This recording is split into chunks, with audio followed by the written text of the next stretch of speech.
What's up, future millionaires? MTI here. Now, since we've been experiencing prices we haven't seen before regarding drip, I've been getting the same question from a lot of people that's not in drip, asking, is it too late to get in drip or should they get into drip? Now, there are four main boxes you want to check off before thinking about that question, and we're going to be diving into that in today's video. But before we do, I'm going to go ahead and compound my main drip faucet here on camera for you guys when it is the hardest time to hold drip. Now, again, none of this is financial advice, but I'm just sharing with you my journey and what I'm doing. Now, I've gave my reasons on why I'm still compounding, and I probably will touch on that a little bit in today's video. But let's go ahead and look at the price of drip and my drip faucet.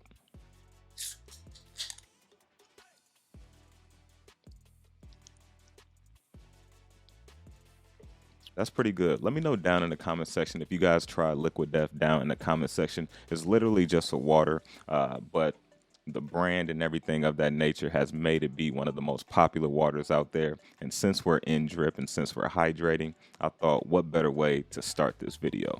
But as you can see, for the price of drip, it's around $278. Of course, it is lower than the pre-sale price.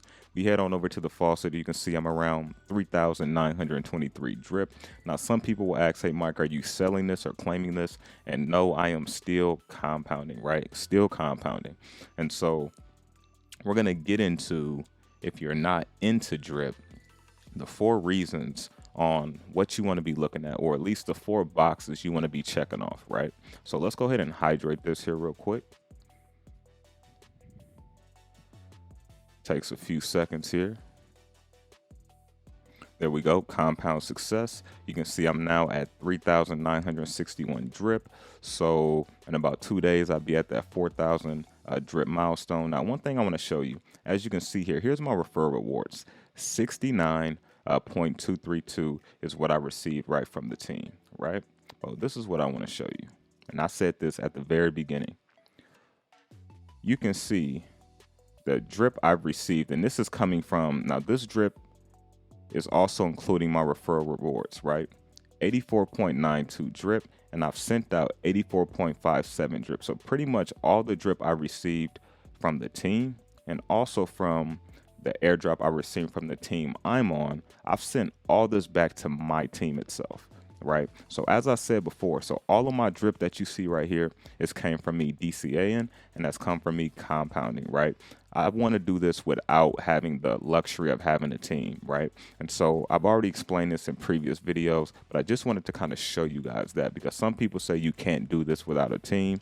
Well, if drip is still here, I'm going to show you guys you can do it without a team, right? And if we head over to DripFi, I've already got it updated. I have 3,961 drip, and you can see I have 205 days until I will hit that max wallet, right? That's a little bit over 6.5 months. So this is why I am still compounding every day to get to that max wallet, whatever is going to happen, right? Whether the price is going up, whether the price is going down. My goal is to get to a max wallet, and my strategy is to keep compounding every single day, sometimes twice per day, depending on what's going on, to get to that max wallet, right? So this is the thing that people been asking.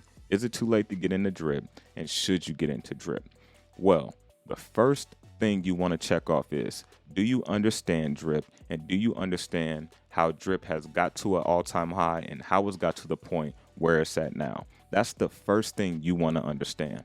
Number two, you want to only be using risk capital, right? And risk capital doesn't mean this is some money you're willing to take a chance on. That's not risk capital. Risk capital is money that if an emergency came up, let's say 3-6 months down the road, come up even a year, you don't need that money you invested. You're completely okay with leaving that money alone.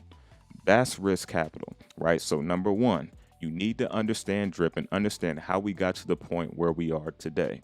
Number two, you only should be using risk capital. Number three, you need to have a goal. And number four, you need to have a strategy. If you cannot check off those four boxes, you should not be looking to join drip, or technically any other cryptocurrency of that matter, because you want to be in the best position. And by checking off those four boxes will allow you to be in the best position. It's not going to guarantee you anything, but it allows you to have the most logical outlook on different investments. And so for me personally, I use risk capital, which is why I'm okay with compounding and compounding until I get to my goal, which is a maxed out wallet. And the strategy I'm using to get there is compounding every day, if not twice per day, right? So you want to make sure you understand what's going on with drip. You got risk capital, you have a goal, and you have a strategy. And this is for the people that's on the outside looking in saying, hey, Mike, is it too late to get into drip, or should you get into drip? And also, let me add one fifth thing in. If you're thinking about getting into drip and now you understand how we got to this point,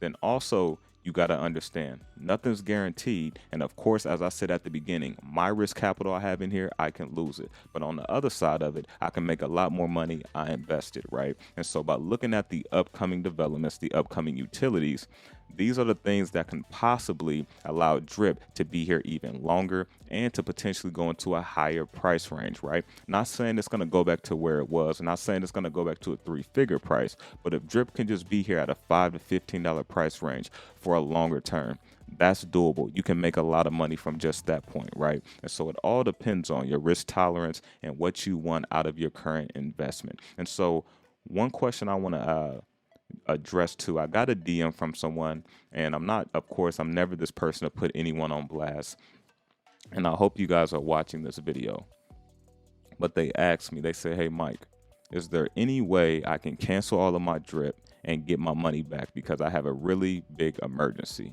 And so right there, that tells you that, hey, and I'm sure this is not the only person that did it, but I'm just using this as an example. And this was recent, within the last 24 hours. Someone DM me and say, Mike, can I get all my drip back? I have a big emergency. I hope everything works out, for the best for you. But the answer is no, you can't. And if you understand how drip works, you would have understood that as well. And this is why I say, hey, understand what you're getting into before you invest. Don't just invest some money and hope for the best. Understand what you are investing in, right? I'm sharing with you my journey to show you what's possible. And I don't know if this person got into drip because of me. They didn't say they did, but at the same time, they got into drip without knowing all the ins and the outs, which now may have them in a kind of a worse position because one, they didn't use risk capital, which means why they need that money. And number two, they're asking a question on, can I get this money back with drip? The only money you can pull out is that 1% a day that you're earning, right? You can't pull out your whole deposit amount. You can only pull out that 1% available amount. So you can pull it out over time, just not all at one time. And so these are mechanics and things you want to understand if you're thinking about getting into drip. And so for people that's been asking me that's in drip, hey Mike, drip has been lower than we've ever seen it. Should I just start taking profits? Again, crypto is a solo sport. You have to hit that buy, you have to hit that sell. I just showed you what I did in real time. Not saying this is what you should do, but I'm showing you what I'm doing. So what I'm doing doesn't mean it's the end all be all, but I have reasons on why I think drip can be here a longer term. And I also think I will be able to experience a maxed out wallet. Either way, I'm going to know in the next 6.5 months, rather I get to a max wallet or rather I don't. I'm willing to take that risk. And so for the people that's saying, hey, should I start taking profits? If you feel this is the end for drip, for you personally, I don't think it is. But if you do and you feel like, hey, I'm just going to get my money out, take your money out, take your profit over time. You know what I'm saying? There's nobody stopping you.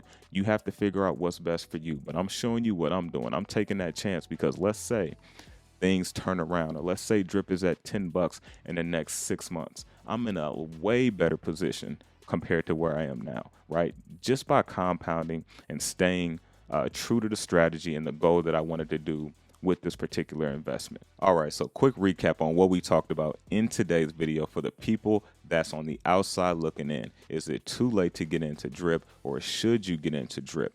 Number one, you want to understand what drip is and how drip got to this point. Make sure that's number one. Number two, you want to use risk capital. And risk capital doesn't mean you're taking a chance on a lump sum of money. Risk capital is money you're not gonna need for the next 3, 6, or maybe year down the road. That's risk capital that you're completely okay with losing. Number three, you want to have a goal. And number four, you want to have a strategy to get to that goal. So if this video helped you out, smash that like button. Let me know down in the comment section what part helped you out the most, and I will catch you all on the next update.